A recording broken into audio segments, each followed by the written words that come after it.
Welcome to episode 2 of Synchronicity. I am your host, Chase Clarence Calloway, aka Tahuti Trismegistus, and this episode is gonna be a little different. I'm saying that like I've established a norm, lol, no. I'm saying this episode is different from the ones to come, because it was actually meant to be a video. But I've realized that creating footage for it would take hella long. And the topic sets the stage perfectly for everything that we're going to be talking about in the rest of this podcast, which is specifically how spirits create life. So nothing is a coincidence. Everything that you see is intentional because it's all happening inside of and because of your spirit and the spirits that you are connected to. So this episode is a video where I'm covering how spiders are 8-dimensional beings. And I didn't realize when I first made this like months ago that it was going to develop into me realizing more deeply how how incredibly linked and how much of a mirror Spider-Man is for Hermes. And I didn't realize just how much Spider-Man is riding the frequency of Thoth and Hermes by uniting with the spider, uniting with the main animal that makes the symmetry connect, which is spiders. Spiders are literally here building connections. They have 8 legs. Their body looks like the way that I draw the figure 8, in terms of the top of the 8 being our fiery aloneness, and then the bottom of the 8 being our watery all oneness. And then you are the 9 observing this infinite 8. So everything in the universe is happening infinitely because spirits are connecting their feeling of being together and their feeling of being alone. And you as a 9-dimensional entity are always observing this infinite 8 pool of life being created. So spiders are the physical, actual organisms that are the most in resonance and the most concerned with facilitating and creating connections that allow spirits to connect throughout time. So this is why Spider-Man is then used for the Spider-Verse, right? We know that movie, the Spider-Verse, even the comic books, the Spider-Verse, there's many Spider-Men out here. It's all about this energy that is being weaponized so that certain white supremacists can make money off of spirituality, right? And I mean, the whole point is that we're just learning from life. So the fact that Spider-Man resonates as much as he does, the question is, what frequency, what vibration is this energy riding that it's able to capitalize upon what the spirits that have existed before it did? So enjoy this episode. The episode after this, we will get into the differences between hermeticism and cymacism and the specificities in all that. And then from here on out, it's just all spirituality. Spiders are lit. Spiders create connections. Spiders are 8-dimensional beings. This is why spiders are so integral to my Mercury simulation as Hermes Trismegistus and to the natural tree simulation that is the indigenous symmetry. I can't imagine a tree without spiders and webs. So before we get into this video, I'm also about to play this song that I just finished. It's called Simmer My Trees. So if you happen to be smoking or simmering trees right now, that in and of itself is a synchronicity, and I love you. Peace. My soul's been crying, I simmer my trees, breathe in my leaves, balance my chi, triple my C. My mind's been flying wild, my soul's been crying, I simmer my trees, breathe in my leaves, balance my chi, triple my C. My soul's been crying wild, my mind's been flying so high through the the astral plane, Merkaba brain, I built your game, we're not the same. My soul's been crying while my mind's been flying to relay a word those who listen heard. We make our vibe from deep inside. My soul's been crying while my mind's been flying back into my space, called away with haste, so I'll fall with grace to thrill my chase. My mind's been flying while my soul's been crying too. Water my earth, I know my worth, my soul gives birth to all my work. My mind's been flying while my soul's been crying, so I can't connect with those you neglect. Time to correct how we reflect. My mind's been flying while my soul's been crying too. Who flood the sea with energy from my inner chi? I'm free to be me. I felt to inspire you to say how to fly higher too. Fly higher too. Fly higher too. Hang out with the fam in your true spot. Don't be sad if you forgot that you've got a spirit squad and you're not true to this spot. Flip a script and break the facade. Take a trip and go abroad. When you're brave, they will apply. We get in touch with your true God. I've been fighting. I've been vibing when I'm dancing with demons, reversing curses and scheming. They be fiending for reasons to change our sins like the seasons. So I've been falling, cause y'all been calling my mind out of my spirit. I feel it best when I'm near it, but y'all cry for help and I hear it. So Hermes flies out to stare it in a new healthy direction. We'll grow through natural connections. So I simmer my trees, breathe in my leaves, balance my chi, triple my C to level up like it's nothing, to turn into something, to bust into function, bumping and pumping with all the wisdom I'm gushing. And when I simmer my trees, breathe in my leaves, balance my chi, triple my C, I felt to inspire you. Simmer higher, I simmer in the skies, I triple in my chi, then I open up my eyes. I balance in my seasons. I mother the cohesion that keeps us intertwined. Symmetry, balance in my seasons, and I don't need a reason to fulfill my desires. Symmetries.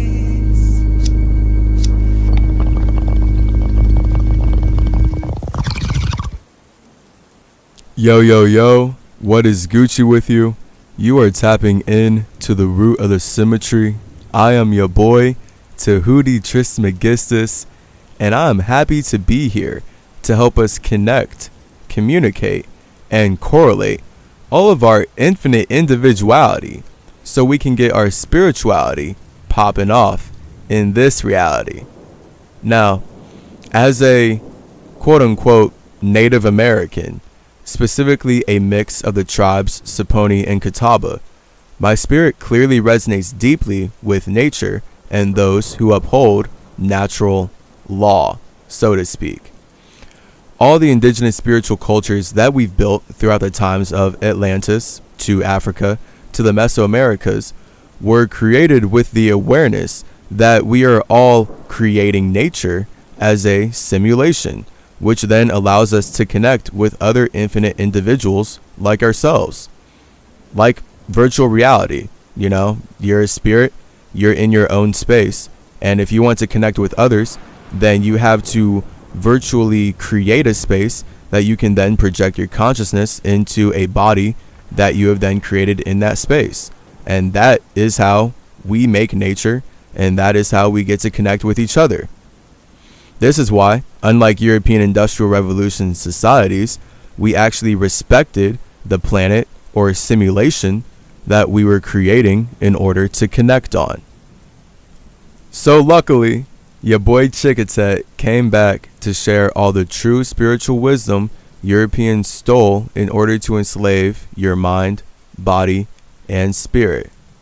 So, first off, just know that the moment you believe everything is created by one God, you are completely detached from the truth of life and your spirit's place in it.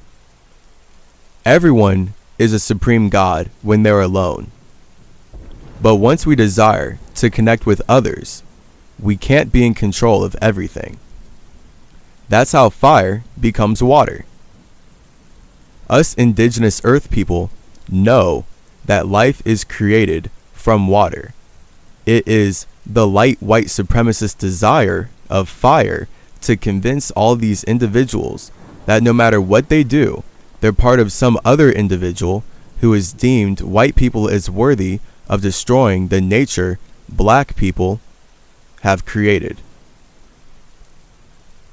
Because European societies, for the most part, are so egotistic and anti-spiritual, they've used the whitewashed sacrifice of one spiritual individual in order to conquer, colonize, and convert multiple continents of naturally loving peoples who consistently welcomed them in and forgave them for enacting genocide upon them.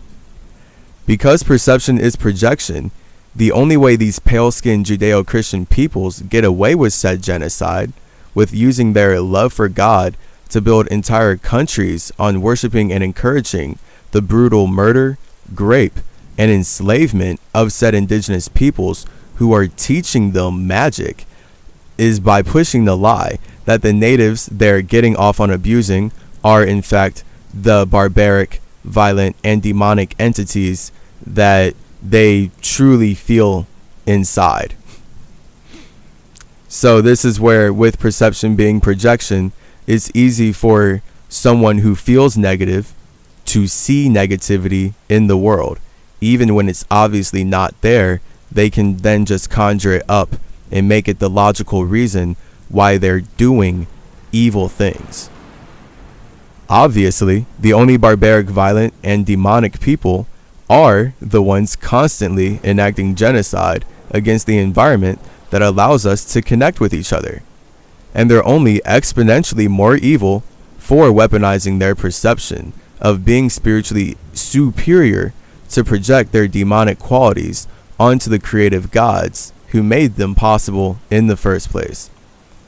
So due to this constantly fueled Christian colonialism, most humans living underneath European ideas fear nature, and fear leads to hate. So, spiritually, Christian Judeo systems work to separate spirits from the fact that they are creating this world to connect with others. This is why Christianity and all associated systems are about making you connect with their individual, and now everything that you do benefits them. Everything in your life is about them, and they teach you what true love is. And now, because you're only connected with this one individual, you are disconnected from not only yourself, but all individuals, which then leads to slavery and war, as those spirits will destroy each other and their environment in order to further connect with whatever spirit has convinced them that they're going to go to heaven for doing whatever. Laws. Logic. Now that you've tapped in to the root of the symmetry, it's important that you truly know that you are an infinite God when you are in your fiery alone realm, your imagination. But because you don't want to be alone anymore, you've created a body in a world where you can now communicate your infinite imagination with others. Now, although all of life communicates to exist, the point of bodies is to show how all of us as spirits do this in infinitely unique and different ways.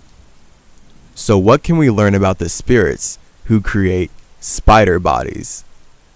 This is a video on specifically why spiders are 8-dimensional beings. Now, I'm going to have to rewind, of course, right here, because most people may not know what the 8th dimension actually is. Specifically, if we're just going to get into numbers to make it simple, because it's really important that we keep things simple. The spirit is simple. Logic is details. All demonic logic, all the infinite emotion, and then thus the infinite light that can come out of emotion and spirit's desires to create stories is only going to come from nothing. And that's where it's going to have these numbers, because the numbers are the real architects of reality, just in terms of us agreeing on how to block out the way our emotions move through space and how that looks, and then really how we come together in quantity. So this is very natural. This is what I mean when I say that indigenous peoples upheld natural law. They upheld the spirit. They uphold consent. They uphold the fact that we consensually build systems together so that we can ground our infinite nothingness. So, 8 is time. 8 is the soul. 8 is infinite connection. This is why 8 looks like an infinity symbol.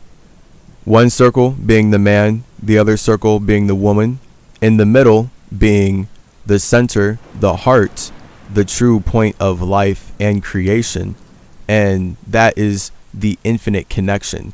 The soul, the 8, represents how a spirit marries, has sex, connects within itself. This is what 8 is. That is your subconscious world. So when you feel, that is how you connect with yourself. That's how you bring your man and woman together internally. Time is what that looks like. This is why we do our best to block out time, and then we create earth systems to truly ground how we all experience time together. But we're still going to have our own individual feelings and individual perceptions about how time is actually passing. Spiders, specifically the spirits that make spiders' bodies, are very interested in upholding the natural laws of time. Those being how everything in the universe, all souls, are connected by the structures that they build. And this is really how spirits experience time passing. It's all based on their connection to the structures that they are already projecting their souls into, meaning that the original structure is the soul itself. 8. So, spiders have 8 legs to show how they connect all of time with the structures that they build, which really then means connecting all simulations, and they are then 8-dimensional beings in that infinite cosmic sense. All souls are going to naturally be connected by the webs that spiders weave throughout space. This is how time is a logical blocking out of feelings, vibration. Every energy in existence is vibrating at a certain frequency, aka everybody feels like their spirit. All spirits are infinite individuals when they're alone, whether they feel like it or not. This is what dreams are. How does time work in your dreams? Clearly, it doesn't feel as linear or grounded because it's astral reality, not physical reality. Dreams are much more like circles. Life is much more like a line. Life is created by dreams. Life becomes the earth that solidifies the water. Life is a structure that solidifies the feeling that spirits create when they dream. In dreams, it's clear that time is much more watery and fluid than down here, because it's much more individual to you.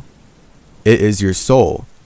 Your soul equals your soul individual feeling, your individual perspective on the universe.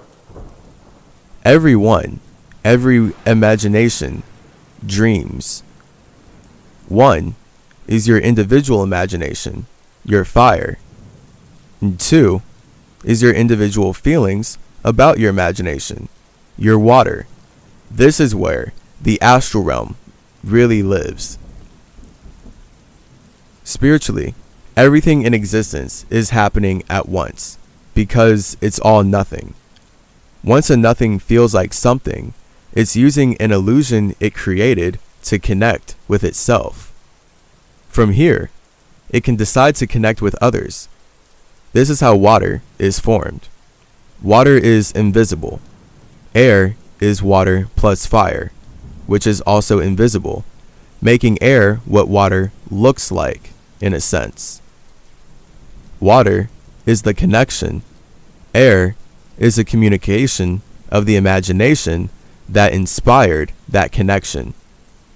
Earth is a structure, and one could say that spider webs are the physical structures which represent how we feel like creating connections that allow us to communicate our imaginations throughout space and throughout simulations.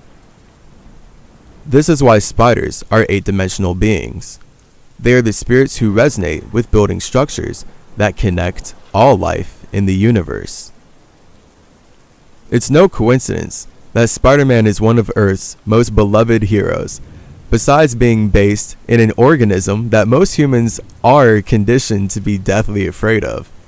Spiritually, Spider-Man rides the frequency of the 8th dimension, time. Now you know why the Spider-Verse is so incredibly popular as a comic concept as well.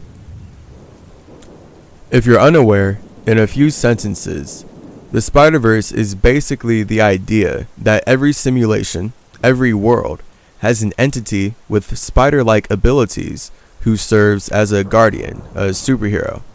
They all understand that with great power comes great responsibility, and they're all telepathically connected through this larger metaphysical structure maintained by this lady named Madam Web. The main conflict in these stories comes from the spider people defending themselves against vampiric villains who travel through dimensions eating the spider totems in each world. They get stronger the more spider totems they consume. True vampires. They're bat entities that hunt down spiders through the webs that connect all of them in space. I bring this up to show how the Spider-Verse is Marvel's way of capitalizing on the supreme spiritual system spiders love to maintain, and then weaponizing the idea of consuming that system like a vampire, and then making money off of it, which is actually, boom, the actual consumption of truly doing it. Here we are. It's clear that this frequency is so strong that even spirits who unconsciously resonate with how everything that is communicating is connected by the web is their soul will see themselves reflected in this character. This is also where we get the concept of Indra's web. Indra's web, or the jewel net of Indra, is a Buddhist idea that all of reality is interconnected in some way or another. Now, there's a lot of interpretations of Indra's web. To make it simple, cosmically, the story in reference is about how this Vedic god named Indra has a realm where he contains a vast net that stretches infinitely in all directions. In each eye, intersecting points of the net, is a singular, brilliantly shining jewel. Every single jewel is reflecting the light of another, making these infinite number of jewels infinitely connected, not only through the structure they're woven into, but the light they're refracting in through one another as well. Indra's web hangs over his place on Mount Meru, which is the sacred fire-peaked mountain of Hindi Buddhism cosmology, located at the center of all physical, metaphysical, and spiritual universes. This basically makes Lord Indra the Buddhist Spider-Man. He can see how everything is connected from the center of his spider web. Any god from any other realm can send a vibration down the line and call for assistance or just send some sort of message. The metaphysical point that the Buddhists are making here is that everything in existence, everything we can see in the sea of the universe, is connected by a web that is created by spiders. Indra's web represents the natural structure of the eighth dimension. That eighth dimension being your infinitely individual and invisible perspective on the universe. This is what a web represents. You are the ultimate center point of every experience you will have in any realm or reality. As the sole individual, every body or jewel you weave in your web to represent your spirit is a reflection of one another, mainly you. Thus, any jewels or bodies interwoven into separate webs which yours comes into contact with are reflecting the same light as you or me. So, no matter how far apart two jewels seem to be from each other, the fact that they can observe each other means that they're bouncing the same light back at each other in order to make their structures so shiny and brilliant. This is what it's like to look out into the night sky and see all those countless shining dots that we call stars. Metaphysically, anything you can see is what is creating a structure to reflect light based on how it's communicating its imagination and desires. This is how any star or body of water is created in the observable universe, and hence why everything we can see is connected by chi. Chi is the three, the C. In English, chi literally translates into air, and figuratively translates into material energy, life force, or energy flow. Basically, all simulations, and thus the bodies inside of those simulations, are animated by this chi air. Chi is 3 because chi is 1 plus 2. And actually, hold up. We're going to go back. Chi air is chair. I don't know why I didn't even make that connection. But that's pretty wild, just considering the point of chi is to ground how free the spirit is. So it is the externalization of spirit, which inherently makes it a chair for the spirit. The spirit is naturally flying, but when we want to sit down and communicate, you sit in chi air. So that's chi and air. That's wild. All right, so chi is 3 because chi is 1 plus 2. 1 being imagination, 2 being feeling.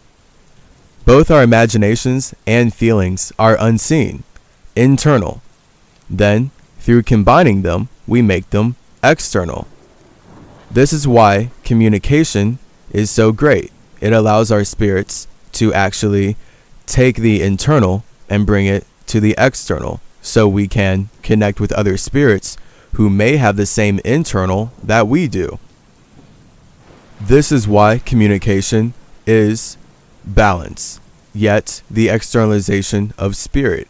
It is a spirit fulfilling the desire of communicating its imagination to someone else, whatever that may be. This is just art. It is the practice of bringing the unseen into the seen, the dark into the light, the water into the earth. The earth, the logical structures of detailed light which spirits use to communicate, are also external. This is how the two internal elements, fire and water, plus the two external elements, air and earth, all suspended inside of spirit space, create the 5-cycle reality in which we play infinitely, forever. So, anything you can see is animated by chi. And if you're going to perceive chi, you must project chi. Perception is projection after all. Therefore, anything you can see is connected by you. If you can't see it, either it's disconnected from you, or you're disconnected from it. This brings us to the law of vibration, one of our most fundamental principles in the universe, which is that everything moves. Every single thing is vibrating at a certain frequency. if it exists, is vibrating at a certain frequency based on the space creating it. Chi would be the fundamental material energy that vibrates the earth we create to ground our spirits. And right there, energy already sounds like inner chi because it is inner chi. It's all chi. Chi is the externalization of spirit. Chi is what the imagination looks like. And chi is the bridge between water and earth. Air. Chi air is what the spirit sits in, so it can build a structure with other spirits. And that takes communication.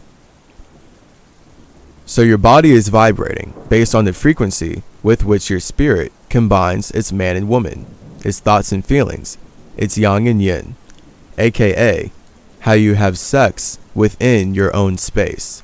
Sex is 6.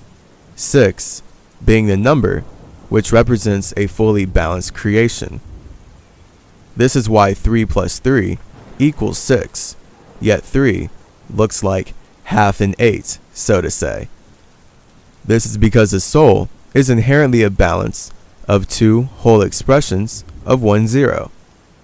Hence, the 2 circles being used to express 1 circle, which then results in the body chi child circle we inhabit as creatures of this wet blue orb we call Earth. Geometrically, a simple depiction is this. I've just drawn it up right here, real quick. Judge it. Judge it hard. I know that it is probably not as good as what you could come up with your imagination, because you are such an infinite God. And here we are in finite reality. Isn't it wild how the moment we can see something, we can instantly imagine something better? For example, even being in these bodies, we can imagine better ways that we would design a body if we were alone. So the fact that we can do that shows that we are infinite individuals when we're alone. There's just something keeping us here that makes us want to communicate our imagination here instead of doing that alone and enjoying it alone. With so many varieties of bodies on planet Earth, there's clearly a lot we can learn from the qualities and characteristics all these different organisms shine in their natural self-expression then when they are alone, when they are naturally spiritual individuals. You're not going to take on a body that doesn't resonate with you. But this video is about spiders, man. Because spiders are time weavers, straight up. If you're a spirit that has taken on a spider body in this dimension, it's because you're especially interested in creating structures that connect universes, allowing for the communication which powers and vibrates all things.